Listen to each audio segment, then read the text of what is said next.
Rick Owens continues to be inspired by ancient Egypt. He named his Fall-Winter 23 collection Luxor after the ancient city in southern Egypt. As he wrote in the show notes, the city of Luxor has become his winter retreat. Looks like Rick was highly inspired by ancient monuments and temples of Luxor. He used those architectural shapes for the collection. Another inspiration for architectural shapes come from the 1950s movie The Ten Commandments. Rick watches this on repeat almost every day.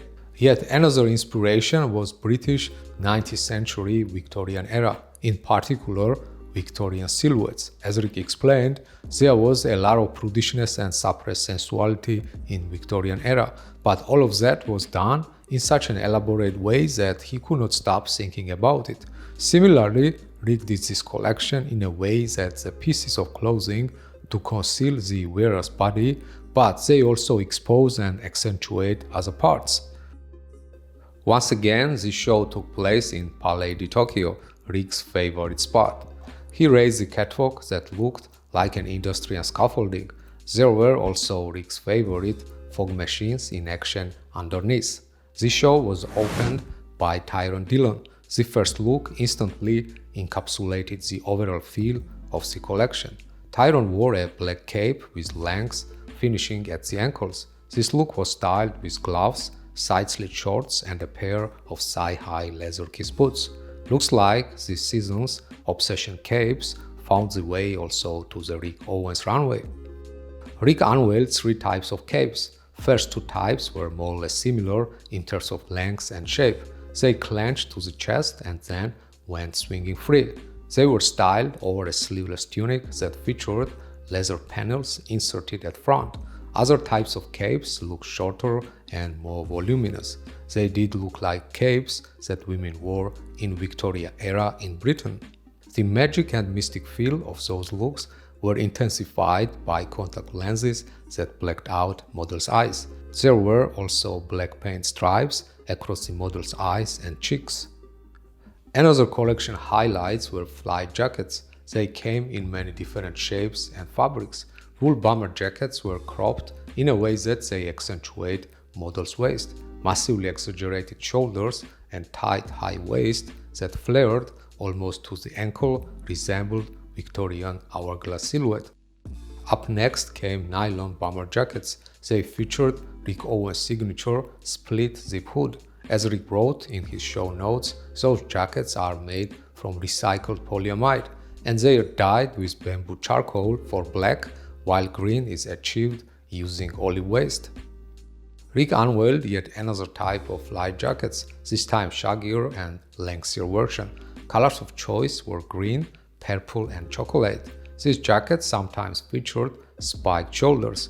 Rick came up with spiked shoulders in his previous Edfu collection as a reference to the falcon god Horus. Alright, as Rick explained, these shaggy jackets are made from heavyweight, unshaven cowhides that are tanned according to high environmental standards. These looks were elevated further with midi A-line skirts that featured a shredded and frayed hem. Rick Owens still continues to make jackets from pirarucu fish leather. By recycling these giant skins, indigenous communities in Brazil are able to receive a significant income from something that would normally be discarded.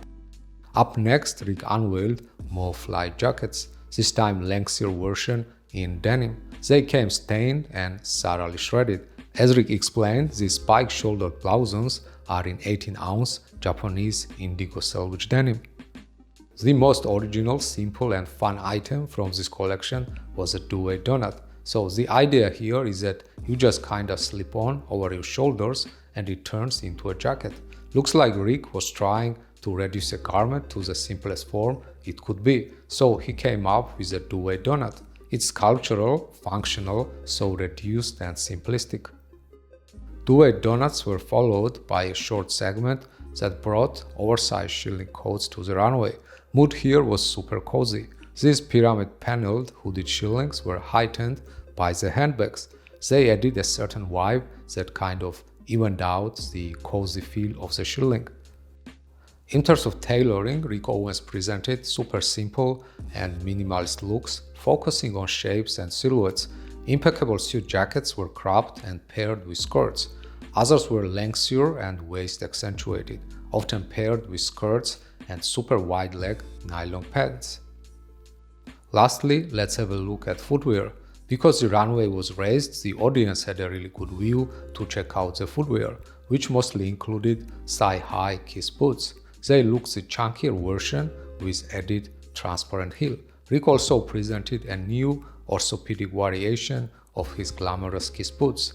They were updated with leather straps across the leg and foot area. There were yet another variation that came without a heel.